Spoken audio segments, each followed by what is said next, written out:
incompetent is Sony's leadership? All right, let me show you something. Stellar Blade on PC hit 1 million sales 19 times faster than on PlayStation 5. This was from June 16th. Right now, as of recording, it is the early morning hours of June 19th. Now, if you're expecting me to say Stellar Blade's woke or problematic or bad in some way, I'm not. My only complaint is Denevo, and I look forward to them eventually removing it so I can buy it and then play it, because it looks like an extremely fun game, and I hear it's really great on PC. And then here's from June 13th. Stellar Blade becomes Sony's most successful PC port in under 24 hours. With 180,000 players, it's doubling Tsushima and God of War numbers. Then we have this piece. As Stellar Blade hits 3 million copies sold, Dev says sequel will have rich narrative missing from the original. Shift Up will do its best to get it out by 2027. Now, how does this make Sony's leadership incompetent? Okay. With all that news, what do you think Sony's leadership is doing? Are they, A, focusing on strong single-player games with good narratives, innovative gameplay, or at least fun gameplay, because let's be honest, you don't need to reinvent the wheel if the wheel is really fun to play,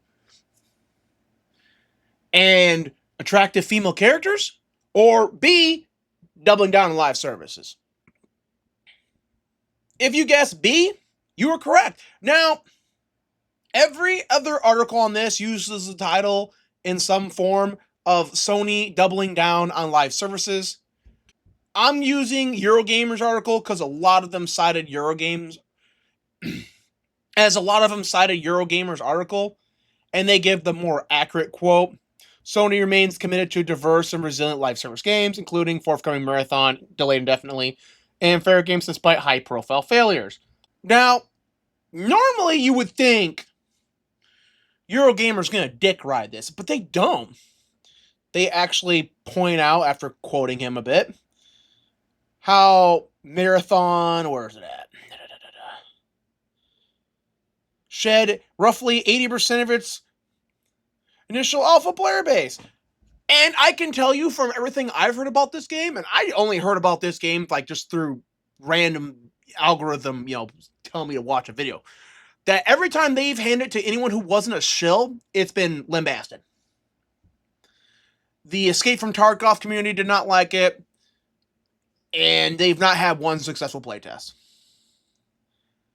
Then they mentioned how it has engagement via a discussion, and it's mostly about the problems. Locked 3-player format, lack of feasible solo mode, repetitive nature, lack of crucial extraction shooter features such as proximity voice, and more.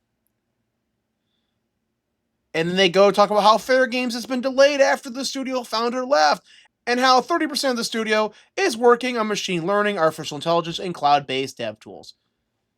Now, some people say this technology is controversial, but until it is formally regulated, such as slavery was regulated after the fall of Rome, and it being one of the 4 contributing factors for its collapse, because it wrecked the economy, and similarly, when you don't have the average person able to get a job because AI has, priced them out of the market, it too will be regulated because that will become one of the primary concerns of the voting base.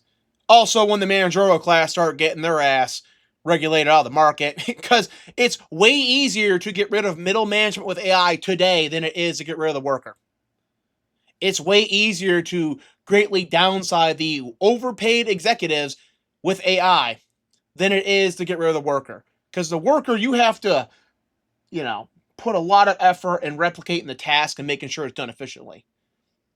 A lot of what executives do are look at data and then make the best judgment call based on data and their experience, which oftentimes they don't even have, so yeah.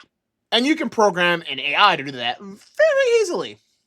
And all you really need to do is just have a couple of people make sure the AI is just not making dumb decisions, or have the AI generate a multiple sets of decisions and take it as like an advisory position, and you can get rid of a lot of executives. But the 4th Industrial Revolution, as the World Economic Forum calls it, is aimed at the lower classes, not the upper classes. So don't expect that to happen anytime soon.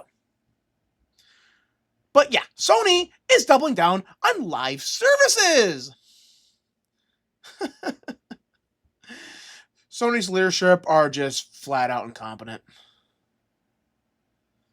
There's just no denying this. Marathon has been indefinitely delayed. Fair Games has negative buzz. And they're going to keep pushing more live service slop that no one wants, that economists have told them will lock more and more players into a very narrow market, which if you actually read the marketing article, your target demographic doesn't exist. They won't even get the target market because they're likely already playing something else. So these are known to fail ahead of time because anyone who's an expert in market dynamics and marketing will tell you exactly why. Yet they're going to keep pushing this instead of great games like Stellar Blade. Point and laugh, people. Point and laugh. Actually, you know what? Don't point and laugh. This would be hilarious if they weren't then raising prices to $80 because of their blatant incompetence. I can't say the R word, but trust me, the first take of that sentence was the R word. And that's all there's to say about this. See you in the next video.